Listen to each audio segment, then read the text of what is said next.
आगे बढ़ेंगे। इससे कबल वज़ीर-ए-आज़म नरेंद्र मोदी ने गुजरात के पटन में अवामी जलसे से खिताब किया। वज़ीर-ए-आज़म की इन जनसभा संकल्प रैली में हजारों लोग मौजूद थे। अपने खिताब में वज़ीर-ए-आज़म ने दहशतगर्दी को जड़ से खत्म करने की बात की। पीएम मोदी ने कहा कि उन्होंने पायलट अभिनंदन के हवाले से पाकिस्तान को इंतबाह दिया था कि अगर अभिनंदन को कुछ हुआ तो पाकिस्तान को हिंदुस्तान नहीं छोड़ेगा।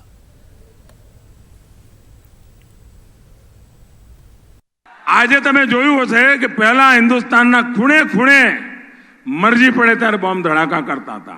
અત્યારે કોશિશો તો ચાલુ જ છે, બંધ નથી થતા, પણ મેળ નથી પડતો. એ સુધરી ગયા જેવો મારો દાવો નથી. અને 100 પ્રયોગ કરે 99 માં નિષ્ફળ જાય, એકાદમાં થઈ જાય, પણ છતાંય આપણે એવી પગલા લીધા કે ધીરે ધીરે આ બોમ્બ ધડાકા કરવા વાળી ગેંગ જમ્મુ કાશ્મીરના 2.5 જિલ્લાની અંદર સીમિત થઈ ગઈ છે. અને એમાં પણ લગભગ અઠવાડિયામાં 2 વાર ગોળીઓને વણઝાર બરાબર ચાલે છે આમને સામને. અને પછી ખબર આવે કે આજે 2 પાડી દીધા, આજે 3 પાડી દીધા રોજ.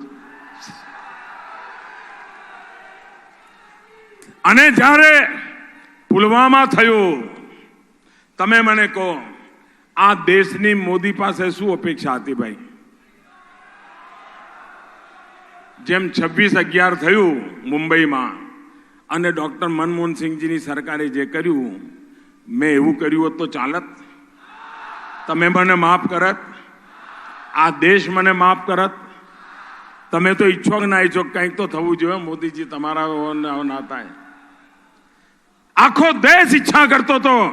અને મેં પહેલા જ દિવસે કહ્યું કે મેં સેનાને ખુલ્લી છૂટ આપી દીધી છે.